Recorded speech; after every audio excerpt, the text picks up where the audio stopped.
अस्सलाम वालेकुम दोस्तों, वीडियो देखने से पहले हमारे इस चैनल को सब्सक्राइब कर लें और नीचे मौजूद बेल आइकन को जरूर क्लिक कर लें ताकि हमारी वीडियोस बाकायदगी से आपके पास पहुंचती रहें।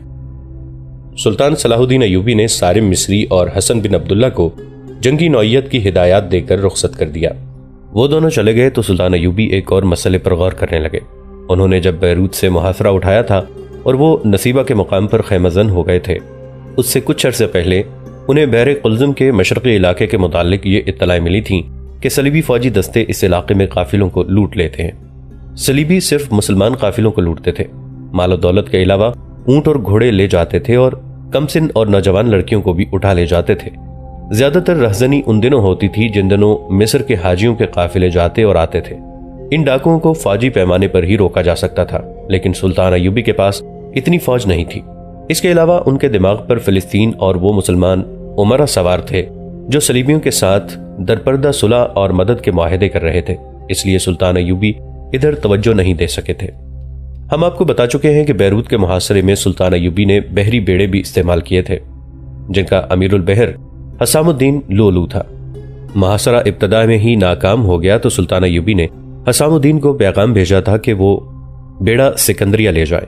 उसके फौरन बाद काहिरा से सुल्तान अय्यूबी को पैगाम मिला कि सलीबियों ने काफिले को लूटना बाकायदा पेशा बना लिया है और अब कोई काफिला मंजिल तक पहुंचता ही नहीं। सुल्तान अय्यूबी ने काहिरा को जवाब देने की बजाय सिकंदरिया अमीरुल बहर हसामुद्दीन को हुक्म भेजा कि वो अपने बेड़े के उस हिस्से की जाकर कमान ले ले जो बहराए कुल्जुम में है। सुल्तान अय्यूबी का हुक्म यह था, बहराए कुल्जुम में तुम्हारा मुकाबला दुश्मन के बहरी बेड़े से नहीं होगा, बल्कि तुम खुश्की पर घात लगाकर उन डाकुओं को पकड़ोगे जो मुसलमानों के काफिलों को लूटते हैं। मुझे बताया गया है कि ये डाकू सलीबी फौजी हैं जो बाकायदा मंसूबे और ऊपर वालों के अहकाम के तहत लूट मार कर रहे हैं। ये सहरा में नहीं रहते, समंदर के किनारे रहते हैं। तुम फौज का एक दस्ता मुंतखब करके साथ ले जाओ और समंदर में घूमते फिरते रहो। जहां तुम्हें डाकुओं का शुबा हो वहां सिपाहियों को कश्तियों से उतार कर खुश्की पर भेजो और डाकुओं का खातिमा करो। मेरे अगले हुक्म तक तुम कुल्जुम में ही रहोगे। हसामुद्दीन हुक्म मिलते ही बहरा कुल्जुम में चला गया। उस दौर में बहरे रूम और कुल्जुम को मिलाने के लिए नहर सिविज नहीं थी। बहरे कुल्जुम में सुल्तान अय्यूबी ने चंद एक जंगी जहाज और कश्तियां रखी हुई थीं। अगर आप मशरिक वुस्ता का नक्शा देखें तो आपको बहरे कुल्जुम और उसके ऊपर खलीज सिविज नजर आएगी। इस समंदर के मगरबी किनारे पर मिस्र और मशरकी किनारे पर सऊदी अरब है। शिमाल में सहराए सीनाई और खलीज उक़बा है। बाज काफिले जो मिस्र से हज के लिए आते थे वो ऊंटों और घोड़ों समेत कश्तियों के जरिए खलीज सिविज उबूर करते थे। अक्सर काफिले खुश्की पर ही रह जाते थे और बहरा कुल्जुम के साथ साथ सफर करते थे, क्योंकि समुंदर के करीब गर्मी में कमी रहती थी। हसामुद्दीन ने वहां जाते ही साहिल के साथ साथ खुश्की पर छापे मारने शुरू कर दिए और चंद एक डाकुओं को पकड़कर वहीं कत्ल कर दिया, लेकिन उनमें से सलीबी अफवाज का कोई एक भी सिपाही ना मिला। हसामुद्दीन को एक रोज इत्तला मिली कि मिस्र से एक बहुत बड़ा काफिला हिजाज के लिए रवाना हो गया है। उस वक्त काफिले को सहराए अरब में होना चाहिए था। हसामुद्दीन ने 3-4 सिपाहियों को खाना बदोशों के लिबास में गश्त के लिए भेजा, मगर उन्हें कहीं काफिला नजर न आया। ये एक बदकिस्मत काफिला था जो साहिल से दूर दूर जा रहा था। एक रात काफिले ने एक जगह कयाम किया। इसमें ताजिर भी थे और हुज्जाज भी। कई एक पूरे पूरे कुंभों को साथ लेके जा रहे थे। उनमें बच्चे भी थे, बूढ़े भी और चंद एक कमसिन और नौजवान लड़कियां भी थीं। ऊंटों और घोड़ों की तादाद खासी थी और अफराद कमोबेश 600 थे। ये सब खा पी कर सो गए। काफिला शहर की तारीकी में जागा। किसी ने अजान दी, सब ने तयम्मुम करके बाजमात नमाज पढ़ी और जब रवानगी की तैयारी होने लगी तो कहीं से बुलंद ललकार सुनाई दी, सामान मत बांधो, सब एक तरफ खड़े हो जाओ। किसी ने मुकाबला करने की कोशिश की तो वो जिंदा नहीं रहेगा। काफिले में से कई एक घबराई हुई आवाजें सुनाई दी, डाकू डाकू। सुबह की रोशनी साफ हो गई। काफिले वालों ने देखा उनके इर्द गिर्द सहराई लिबास में मलबूस सैकड़ों आदमी खड़े थे। उनमें बाज घोड़ों पर सवार थे। उनके हाथों में बर्छियां और बाज के पास तलवारें थीं। उनके सर और चेहरे साफों में लिपटे हुए थे। काफिले की तादाद ज्यादा थी, इसलिए ये आरजी क़यामगाह वसी थी। डाकुओं ने घेरा तंग करना शुरू कर दिया। काफिले वाले मुसलमान थे। खामोशी से हथियार डाल देना उनका उसूल नहीं था। उन्हें मालूम था कि काफिलों पर हमले हुआ करते हैं, इसलिए वो मुसल्ला थे और लड़ने के लिए तैयार। औरतों और बच्चों को दरमियान में से एक जगह कर लो, किसी ने आहिस्ता से कहा और ये हिदायत कानों कान बिखरे हुए काफिले तक पहुंच गई। औरतें और बच्चे क़यामगाह के वस्त को जाने लगे। डाकू आगे बढ़ने लगे। काफिले में से तलवारें निकल आईं, कुछ बर्छियां भी थीं। डाकुओं ने हल्ला बोल दिया। इसके बाद घोड़ों के दौड़ने का, ललकार का और तलवारें टकराने का शोर था जिसमें औरतों और बच्चों की चीखें सुनाई देती और शोर में डूब जाती थी। डाकुओं में से ज्यादातर घोड़ों पर सवार थे, इसलिए पल्ला उन्हीं का भारी था और वो तरबियत याफ्ता और तजर्बाकार फौजी थे। काफिले वाले भी जमकर मुकाबला कर रहे थे और नारे भी लगा रहे थे। एक आवाज बार बार सुनाई देती थी, लड़कियों को दरमियान में रखना, लड़कियों को अलग न होने देना। एक लड़की की बुलंद आवाज सुनाई दी, हमारा गम न करो, हम तुम्हारे साथ हैं। काफिले वालों को अगर घोड़ों पर सवार होने का मौका मिल जाता तो वो ज्यादा बेहतर तरीके से लड़ सकते, मगर उनके घोड़े अभी जीनों के बगैर बंधे हुए थे। वो सलीबियों के घोड़ों तले रोंदे जा रहे थे, उनमें से बाज गिर भी रहे थे। ज्यादातर नुकसान काफिले वालों का हो रहा था। इसकी वजह यह भी थी कि वो औरतों और बच्चों को अपने हिसार में लिए हुए थे। वो घूम फिर कर नहीं लड़ सकते थे। मार्का फैलता भी जा रहा था। काफिले में 7-8 जवान लड़कियां भी थीं। उनमें सिकंदरिया की रहने वाली एक रक्कासा भी थी जिसका नाम रादी था। वो अपने पेशे से इसी उम्र में मुतनफ्फर हो गई और हज के लिए जा रही थी। उसके साथ वो आदमी था जिससे उसे मोहब्बत हो गई थी। वो उसी के सहारे अपने आकाओं से भाग आई थी। उन्होंने अभी शादी नहीं की थी। दोनों ने फैसला किया था कि वो मक्का मुअज़्ज़मा जाकर शादी और फिर हज करेंगे। राधी रक्कासा थी, इसलिए उसका जिस्म फुर्तीला था। कुछ देर तक वो उस आदमी के साथ रही जिसके साथ वो हज को जा रही थी। उस आदमी के पास तलवार नहीं थी, जो उस जमाने में लोग लिबास का हिस्सा समझकर अपने साथ रखते थे। इसकी बजाय उसके पास खंजर था। उसने राधी को अपने साथ रखा और उसका चेहरा और सर इस तरह कपड़े में लपेट दिया कि पता न चले कि यह लड़की है। उस आदमी ने एक डाकू को, जो घोड़े पर सवार नहीं था, पीछे से पीठ पर खंजर मारा। खंजर इतना गहरा उतरा कि फौरन बाहर ना निकल सका। डाकू ने घूमकर उस आदमी के पहलू में बर्छी की तरह तलवार घोंप दी। फिर दोनों गिर पड़े। इस डाकू की पीठ के साथ तीरों से भरी हुई तरकश बंधी हुई थी और उसके कंधे और गर्दन में भी कमान लटक रही थी। राधी ने उसकी कमान और तरकश उतार ली। ये तीनों कयामगाह के किनारे पर थे। करीब ही कुछ सामान पड़ा था जिसमें खैमे भी थे। राधी सामान और खैमों के ढेर के पीछे छुप गई। सलीबी डाकुओं के घोड़े दौड़ते हुए उसके सामने से गुजरते थे। राधी की कमान से तीर निकलता और घुड़सवार ऊंधा हो जाता। इस तरह उसने कुछ सवारों को गिरा लिया और उनके बाज तीर घोड़ों को लगे, जो बेकाबू होकर और ज्यादा तबाही मचाने लगे। राधी को कोई भी न देख सका, मगर उसने एक सवार पर तीर चलाया जो सवार की बजाय घोड़े की गर्दन में उतर गया। घोड़ा बेकाबू होकर घूमा और दूर का चक्कर काटकर सामान और खेमे के उसी ढेर पर आ गया जिसमें राधी छुपी हुई थी। घोड़ा सामान के साथ टकराया और ढेर पर गिर पड़ा। सवार दूर जा पड़ा। ढेर से एक चीख सुनाई दी। घोड़ा राधी के ऊपर गिरा था, लेकिन वो अभी मरा नहीं था। उसकी गर्दन में तीर उतरा हुआ था। वो फौरन उठा और अंधाधुंध भाग गया। सवार उठा तो उसे लिपटे हुए खेमों में एक सर नजर आया जो किसी औरत का था। सवार ने खेमे हटाकर देखा। उसे एक बड़ी ही खूबसूरत लड़की नजर आई। वो उठने के काबिल नहीं थी और वो बेहोश भी नहीं थी। सलीबी ने उसे उठाया तो वो कराहने लगी। 2 रोज बाद हसामुद्दीन एक बहरी जहाज में अपने कैबिन में बैठा हुआ था। दरवाजे पर दस्तक हुई। बड़ी फौज के दस्ते का कमांडर दरवाजा खोलकर अंदर आया। उसके साथ एक आदमी था जिसका चेहरा उतरा हुआ और लाश की तरह सफेद था। सलीबी डाकुओं ने बहुत बड़े काफिले को लूट लिया है, दस्ते के कमांडर ने हसामुद्दीन से कहा। यह आदमी उनकी कैद से भागकर आया है, बाकी इससे सुन लें। उस आदमी ने तफसील से बताया कि काफिले पर किस तरह हमला हुआ था। हमने बहुत मुकाबला किया, लेकिन हमारे घोड़े जीनों के बगैर अभी बंधे हुए थे, वरना हम घुड़सवारों को कामयाब न होने देते। काफिले के थोड़े से आदमी जिंदा हैं जो डाकुओं के कब्जे में हैं। मेरा ख्याल है कि अब तक उन्हें कत्ल किया जा चुका होगा। मैं भी उन्हीं कैदियों में से था। हम तो मर्द थे। शर्मनाक सूरत यह पैदा हो गई कि 5 जवान लड़कियां और 10-12 कमसिन लड़कियां उनके कब्जे में हैं। काफिले में बड़ा कीमती सामान था। नकदी हर एक के पास थी। 90 घोड़े और तकरीबन 150 ऊंट हैं। वो अब कहाँ है? वहां डरावने से सीधे खड़े टीले हैं, उसने जवाब दिया। टीलों में डाकुओं ने कमरों जैसे गार बना रखे हैं। उनके पास पानी का जखीरा है। मालूम होता है ये उनका मुस्तकिल अड्डा है। वीराने में होते हुए यह जगह वीरान नहीं लगती। उसने जो जगह बताई वो समंदर से 20 मील दूर थी। उसने कहा, कुछ डाकू भी हमारी तलवारों और बर्छियों से मरे हैं, लेकिन ज्यादा नुकसान हमारा हुआ है। हम जो जिंदा रह गए उन्हें वो अपने साथ ले आए। शाम तक वो हमारे तमाम ऊंट, घोड़े और सामान वगैरह उठाकर टीलों वाले अड्डे पर ले आए। रात को उन्होंने शराब पी और हमारा सामान खोल खोल कर देखने लगे। उनका एक सरदार भी है। लड़कियां उसके हवाले कर दी गई थीं। मैंने फिर लड़कियों को नहीं देखा। वो हमसे सामान उठवाकर एक वसी गार में रखवा रहे थे। बहुत सी मशालें जल रही थीं। मेरे ज्यादातर साथी जख्मी थे। मैंने उन्हें बताया कि मैं भागने की कोशिश करता हूँ। उनमें से किसी ने बताया कि अगर खैरियत से निकल जाओ तो समंदर तक पहुंचने की कोशिश करना। वहां अपनी फौज की गश्ती कश्ती मिल जाएगी, उसमें अपने अस्करी होंगे, उन्हें बताना कि हम पर क्या मुसीबत आई है। मुझे याद आ गया कि हम मिस्र की सरहद से निकल रहे थे तो वहां अपने अस्करी थे। उन्होंने हमें बताया था कि रास्ते में मुश्किल पेश आ जाए तो साहिल पर चले जाना, वहां से तुम्हें फौज की मदद मिल जाएगी। डाकू शराब में बदमस्त सोए जा रहे थे, हम सामान उठा उठा कर गार में रख रहे थे। मुझे अंधेरे में भागने का मौका मिल गया, उन टीलों में से निकलने का रास्ता नहीं मिलता था।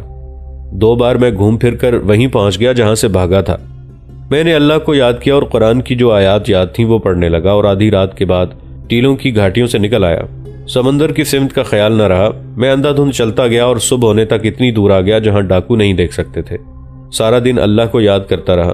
बार बार पानी का एक छोटा सा मशकीज़ा था, थोड़ी सी खजूरें भी थीं, उन्होंने मुझे जिंदा रखा। थकन से चला न गया तो दोपहर के वक्त एक रेतले टीले के दामन में गिर पड़ा। टीले के साए में नींद आ गई। सूरज गुरूब हुआ तो आंख खुली, सितारे रोशन हुए तो सिमत का अंदाजा हुआ। बहुत देर बाद हवा में समुंदर की बू महसूस होने लगी। मैं हवा की सिमत चलता गया और शायद सहर का वक्त था जब मैं साहिल पर आ गया और जिस्म ने जवाब दे दिया। मैं गिरा और जाने बेहोश हो गया या किसी ने मुझे जगाया। सूरज बहुत ऊपर आ गया था। मुझे जगाने वाला कोई अस्करी था। साहिल के साथ मुझे एक कश्ती नजर आई, उसमें भी अस्करी थे। वो सब मेरे पास आए। मैंने उन्हें यही किस्सा सुनाया जो आपको सुना रहा हूँ। उन्होंने मुझे कश्ती में बिठा लिया और खिलाया पिलाया और मुझे यहाँ ले आए। यहाँ इन कमांडर के हवाले कर दिया। ये मुझे आपके पास ले आए हैं। हमारी रहनुमाई के लिए तुम हमारे साथ चलोगे। हसामुद्दीन ने उसे कहा, लेकिन तुम्हारी हालत ऐसी बुरी है कि हमारे साथ नहीं चल सकोगे। थकन ने तुम्हें लाश बना दिया है। मैं फौरन आपके साथ चलने को तैयार हूं, उस आदमी ने कहा। मैं आराम किस तरह कर सकता हूं जब मुसलमान लड़कियां ईसाइयों के कब्जे में हैं। अगर इस सफर में मुझे थकन से मरना है तो मैं मरने के लिए तैयार हूं। मुझे कुरान की आयत ने उससे निकाला है। मुझ पर कुरान का फर्ज आयद होता है कि इन मासूम बच्चियों को जालिमों के चुंगल से छुड़ाऊं। मैं इस फर्ज पर जान देना चाहता हूं। डाकों की तादाद कितनी है? 500 से ज्यादा होगी, उसने जवाब दिया। 500 आदमी काफी होंगे? हसामुद्दीन ने बर्री दस्ते के कमांडर से पूछा। मुझे साथ होना चाहिए। काफी होंगे, कमांडर ने जवाब दिया। इनमें से कम 100 सवार और बाकी प्यादे होंगे। हमें छापा मारने के लिए हदफ तक खामोशी बरकरार रखना होगी। घोड़े जितने ज्यादा होंगे उतना ही शोर का खतरा होगा। इस शख्स से उसकी मजीद तफसील पूछ लेते हैं और अभी रवाना हो जाएंगे। ये चूंकि भटकता और गिरता पड़ता आया है इसलिए इतनी देर नहीं चाहिए। मैंने सिमत का अंदाजा कर लिया है। मुझे उम्मीद है कि हम शाम के चले आधी रात के करीब हदफ पर पहुंच जाएंगे। छोटी मिंजनीकें साथ ले लेना, हसामुद्दीन ने कहा। आतिशगीर सयाल वाली हांडियां और फीते वाले तीर भी साथ हों और इसे शाम तक मुकम्मल आराम करने दो। सबको बता देना कि मुकाबला डाकों से नहीं सलीब के तजर्बेकार फौजियों के साथ है। बड़ी फौज का कमांडर उस आदमी को अपने साथ ले गया। सहरा का वो खित्ता जहां सलीबी डाकुओं ने अपना अड्डा बना रखा था किले से कम न था, बल्कि इस लिहाज से किले से ज्यादा मजबूत और नाकाबिल तस्खीर था कि वहां टीलों ने भूल भुलैयों जैसी गलियां बना रखी थीं जो थोड़े थोड़े फासले पर मुड़ जाती या शाखों में तकसीम हो जाती थीं। इस खित्ते के दरमियान एक वसी मैदान था। उसके इर्द गिर्द टीलों में सलीबियों ने ऊंचे और लंबे चौड़े कमरे खोद रखे थे। ऊंटों और घोड़ों के रहने की जगह अलग थी। हसामुद्दीन का बर्री फौज का दस्ता पूरी खामोशी से आधी रात से पहले इस खित्ते के करीब पहुंच गया। सलीबियों ने पकड़े जाने का खतरा गालिबन कभी भी महसूस नहीं किया था, वरना वो इधर उधर पहरे का इंतजाम करते। हसामुद्दीन ने घोड़ों को पीछे रखा ताकि उनके हिनहिनाने की आवाज दुश्मन तक न पहुंचे। दस्ते का कमांडर 4 सिपाहियों को साथ लेकर टीलों की एक गली में चला गया। घूमता मुड़ता बहुत आगे गया तो उसे घोड़ों की हल्की हल्की आवाजें सुनाई देने लगी। वो घोड़ों की इन रात की आवाजों से वाकिफ था। एक जगह वो एक बुलंद टीले पर चढ़ गया। वो शबखून का माहिर था और उसे छुपे हुए हदफ पर पहुंचने का तजर्बा था। वो टीले के ऊपर गया। ऊपर चौड़ाई थी, वहां से उसे उतरना पड़ा। फिर एक और बुलंदी पर चढ़ा। उसे आदमियों की आवाजें सुनाई देने लगीं जो हुल्लड़बाजी की तरह थीं। वहां से भी उसे उतरना पड़ा। वो एक गली में जा रहा था कि करीब ही उसे किसी के बोलने की आवाज सुनाई दी। उसने अपने सिपाहियों को इशारा किया और सब अपने हथियार तानकर टीले के साथ हो गए। आगे मोड़ था। 2 आदमी बातें करते मोड़ मुड़े। वो शराब पिए हुए थे जो उनके लहजे से जाहिर होता था। सिपाहियों से वो 4 कदम आगे गए तो पीछे से सिपाहियों ने तलवारें उनके पहलुओं से लगा दी। कमांडर ने उनकी जबान में, जो फलस्तीनी, अरबी और इब्रानी की आमेजिश थी, कहा कि आवाज निकाली तो मारे जाओगे। उन्हें वहां से दूर ले गए। उन्होंने जान के खौफ से बता दिया कि उनके साथी कहाँ हैं और उन तक कौन सा रास्ता जाता है। मुसलमान कमांडर उनमें से एक को अपने साथ बुलंदी पर ले गया जहां से वो मैदान नजर आता था जहां उसके साथी जश्न मना रहे थे। कमांडर ने ऊपर से देखा और वो हैरान रह गया। इस बेरहम सहरा में जो जहन्नुम से कम न था, उन सलीबियों ने जन्नत का मंजर बना रखा था। जहां मुसाफिर प्यासे मर जाते थे, वहां ये लोग शराब पी रहे थे। उनमें से कुछ इधर उधर बेसुध पड़े थे, बाज टोलियों में बैठे गा रहे थे या हुल्लड़बाजी में मसरूफ थे।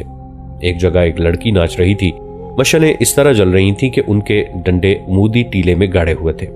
बहुत से अंदर हैं, सलीबी कैदी ने कमांडर को बताया। वो शराब में बेहोश पड़े होंगे। ऐसा जश्न सिर्फ उस वक्त मनाया जाता है जब कोई बहुत बड़ा काफिला लूटा जाता है। 3-4 रातें जश्न मनाया जाता है। तादाद कितनी है? 600 के करीब होगी, उसने जवाब दिया। कमांडर, एक नाइट है, वो इस वक्त लड़कियों के दरमियान बदमस्त पड़ा होगा। कमांडर ने बुलंदी से मैदान का जायजा लिया। उसे मशलों की रोशनी में जो कुछ नजर आ रहा था वो उसने देख लिया। जो नजर नहीं आता था वो उसे सलीबी कैदी ने बता दिया, और वो ऐसे रास्ते मालूम कर रहा था जिनकी नाकाबंदी की जा सके। उसने अपने कैदी को साथ लिया और वहां से उतर आया। दूसरे कैदी और अपने सिपाहियों को भी साथ लेकर वो हसामुद्दीन के पास गया और उसे बताया कि किस किस्म की कार्रवाई करनी है। मैदान में मशलों की रोशनी में हुल्लड़बाजी करने वाले सलीबियों की तादाद कम हो गई थी। अब इनमें से चंद एक ही जाग रहे थे। हसामुद्दीन ने कहा कि ज्यादा से ज्यादा डाकुओं को जिंदा बाहर लाना। कमांडर ने इस पर एतराज किया और कहा, मैं इनसे इंतकाम लेना चाहता हूं। मैं इनकी लाशें यहीं गलने सड़ने के लिए और सहराई लोमड़ियों के लिए पड़ी रहने दूंगा। आप इन्हें जिंदा कैदी बनाकर इनके हुक्मरानों के साथ कोई सौदा करना चाहते हैं? नहीं, हसामुद्दीन ने कहा, मुझे भी इंतकाम लेना है। मुझे उन मुसलमान कैदियों के खून का इंतकाम लेना है जिन्हें सलीब के एक जंगजू बादशाह ने अकरा में ले जाकर कत्ल किया था। जंगी कैदियों को कत्ल नहीं किया जाता, मगर अरनात ने हमारे तमाम कैदियों को पहले भूखा रखा, उनसे मुशक्कत कराई, फिर उन्हें कतार में खड़ा करके कत्ल किया था। इस वाक़े को 7 साल गुजर गए हैं। मैं इसे सारी उम्र नहीं भूल सकता। आज इंतकाम का मौका मिला है। मैं नहीं सुनना चाहता कि ये सलीबी डाकू हमारे साथ लड़ते हुए मारे गए। उन्हें जिंदा लाओ, लेकिन मैं उन्हें जिंदा नहीं रहने दूंगा। मैं उन्हें उसी तरह कत्ल करूंगा जिस तरह सलीबियों ने हमारे कैदी कत्ल किए थे। हसामुद्दीन के सिपाही 3 रास्तों से मैदान में दाखिल हुए। उन्होंने जलती हुई मशलों से अपनी मशलें जला लीं। जो सलीबी जाग रहे थे उन्होंने नशे की हालत में गालियां दी। वो लड़ने की हालत में नहीं थे। हमलावर सिपाहियों ने उन्हें जिंदा पकड़ने की बजाय तलवारों से खत्म कर दिया। जो सोए हुए थे वो शोरो गुल से जाग उठे। बेशतर इसके कि वो समझ पाते कि ये क्या हो रहा है, वो बर्चियों की अन्नियों पर धर लिए गए। उन्हें हथियार उठाने की मोहलत न मिली। गारनुमा कमरों में से चंद एक बर्चियां और तलवारें लेकर निकले, मगर कुछ मारे गए। बाकी हथियार फेंककर अलग खड़े हो गए। उनका नाइट इस हालत में मदहोश पड़ा था कि उसके जिस्म पर कोई कपड़ा न था। वो गालियां बकने लगा। मुसलमान सिपाहियों को वो अपने सिपाही समझ रहा था। उसके कमरे से 3 मुसलमान लड़कियां बरामद हुई। दूसरे कमरों से भी चंद एक लड़कियां निकली। ये सब मुसलमान थीं। उनकी हालत बहुत बुरी थी। वो मुसलमान सिपाहियों को शायद डाकुओं का कोई दूसरा गिरोह समझ रही थीं, इसीलिए वो दहशत से दुबकी हुई थीं। जब उन्हें पता चला कि ये मुसलमान सिपाही हैं तो लड़कियां पागलों की सी हरकतें करने लगीं। वो रोती थीं और कभी सलीबियों को दांत पीस पीस कर गालियां देती और कभी मुसलमान सिपाहियों को कोसने लगती। उन्होंने उन्हें बेगैरत और बुज़दिल कहा और उनमें से बाज बार बार कहती थीं, अगर तुम मुसलमान हो तो इन काफिरों को कत्ल क्यों नहीं करते? क्या हम तुम्हारी बहनें और बेटियां नहीं? क्या हमारी इस्मतें तुम्हारी बेटियों की इस्मतों जैसी नहीं? उस वक्त हसामुद्दीन और बर्री दस्ते का कमांडर कमरों की तलाशी ले रहे थे। अब कोई लड़ाई नहीं हो रही थी। सलीबियों को एक जगह बिठा दिया गया था। उनके गिर्द मुसल्ला सिपाही खड़े थे, जिनमें से बहुत से सिपाहियों ने कमानों में तीर डाल रखे थे। सुबह जब सलीबियों का नशा उतरा तो वो समुंदर के किनारे बैठे थे। लड़कियों को हसामुद्दीन ने अपने बहरी जहाज में रखा। कैदियों की तादाद कमोबेश 500 थी। बाकी मारे गए थे। उन्होंने टीलों के अंदर जो सामान और रकम जमा कर रखी थी वो कैदियों से उठवाकर साहिल पर ले आए। उन कैदियों के कमांडर से जो मालूमात हासिल हुई उनसे ये इंकिशाफ हुआ कि ये एक मशहूर सलीबी बादशाह रेनाल्ड डी शाइटन की फौज का दस्ता था। मुसलमान काफिलों को लूटने के लिए इतनी नफरी का एक दस्ता यहाँ मौजूद रहता था। कुछ अरसे बाद दूसरा दस्ता भेज दिया जाता था। सामान जो लूटा जाता था उसमें से कुछ हिस्सा सिपाहियों को मिलता और बाकी सब अपने बादशाह को भेज दिया जाता। ऊंट और घोड़े भी सरकारी मिल्कियत में चले जाते।